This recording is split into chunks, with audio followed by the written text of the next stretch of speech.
Hello YouTube, Z-Manzilla here, and I am really excited. They have released, finally, the Advanced Gungeons and Dragons update for Enter the Gungeon. This is the big one that we've been hearing about for quite some time. I've been really excited to hear about what's going on in it, and I thought I'd just go over the patch notes with you here, and we'll go ahead and also let you know some of the things I've already discovered through my own playthroughs, and where possible I'll show them on the screen. So here we go. First off, some new features. There's some new guns, new items, new enemies, new shrines, new NPCs, new rooms, and new secrets. Obviously, there should be a whole bunch of that sort of new stuff. I've had the opportunity to run into some of the new enemies, by the way. I think my personal favorite is there is now a spider mob that will shoot bullets out in sort of a web formation, which is really cool, and if you step in the webbing, then it slows you down a little bit. We're talking about tons of new and powerful synergies. Now there's an interesting synergies feature going on here. What you do is there'll be like an item, and then there'll be a weapon, and if you're holding both of them at the same time, you'll see a little blue arrow appear above your head, and the items will synergize and provide kind of an extra benefit. It's really cool. There's some new mini-bosses to encounter, including Blockner's Ghost and the all-new Fuse Liar. I've not run into either one of those yet, but I'm looking forward to seeing them. There is now a spread ammo box. Kind of looks like a tan version of the original ammo box. And the idea is rather than refilling all of the ammo on the weapon you're holding, it gives a small amount of ammo to all the items, all the guns that you're holding, which is it can be really useful if you've got, say you've run a couple of your guns dry, you pick up one of those and it gives you a little bit of ammo for everything, so you don't have to sit there and pick and choose. You can now slide over tables by dodge rolling across them. This is so much fun to do. Check this out right here.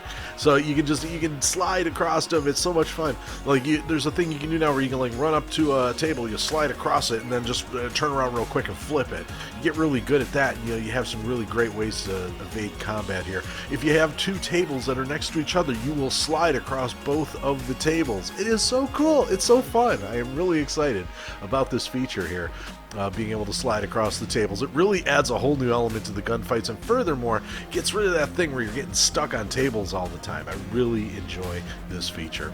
You can now save hearts for later when you're at full health. The way that works is rather than having all your health scattered around all over the floor now, you can actually pick up hearts and half hearts, and they will go to a dispenser that then appears in the store and at the floor entrances and exits, and you can pick up the extra hearts from there. So rather than having to run around to all these different places to get them, you can grab your hearts in one convenient spot. It's really, really cool.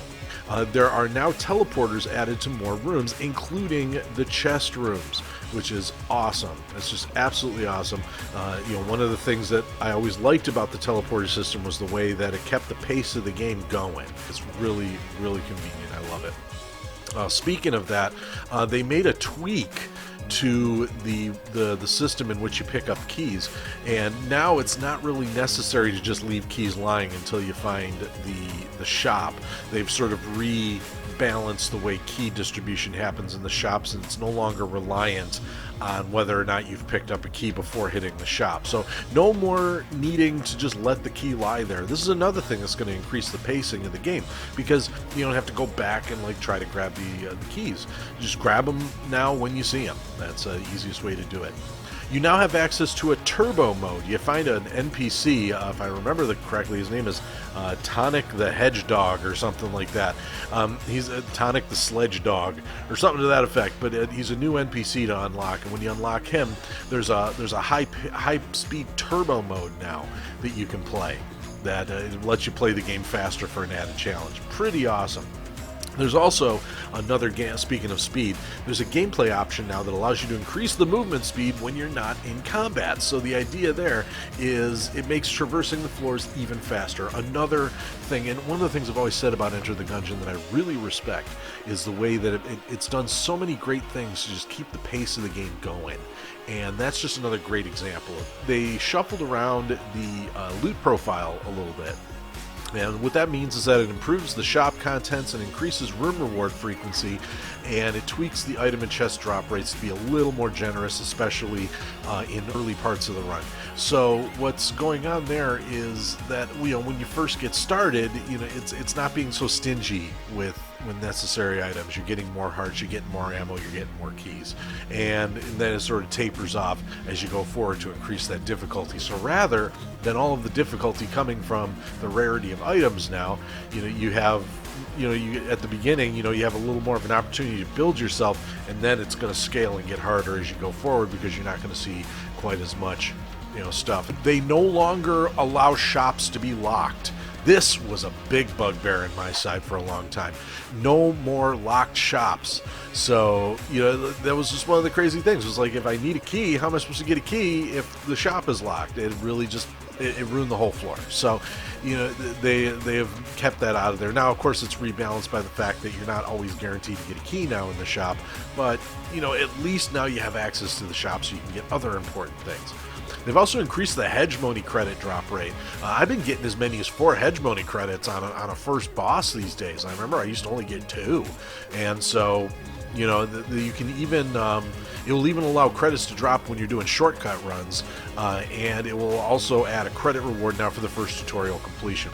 They made the Frifle hunts a little easier to deal with as well. They've reduced some of the required kills on those longer ones. I remember it took me forever at one point. I think it was the Shambling Round hunt that took me, it was like some ridiculously high number of shambling rounds.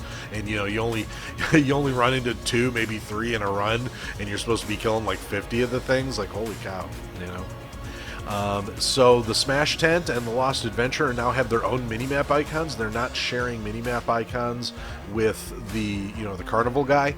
So that now you can kind of see that who they are individually, and that's pretty cool. There's the Gunsling King now has a new challenge he can give you. I haven't run into that yet. I think one of my personal favorites is when I'm playing co-op with my friend.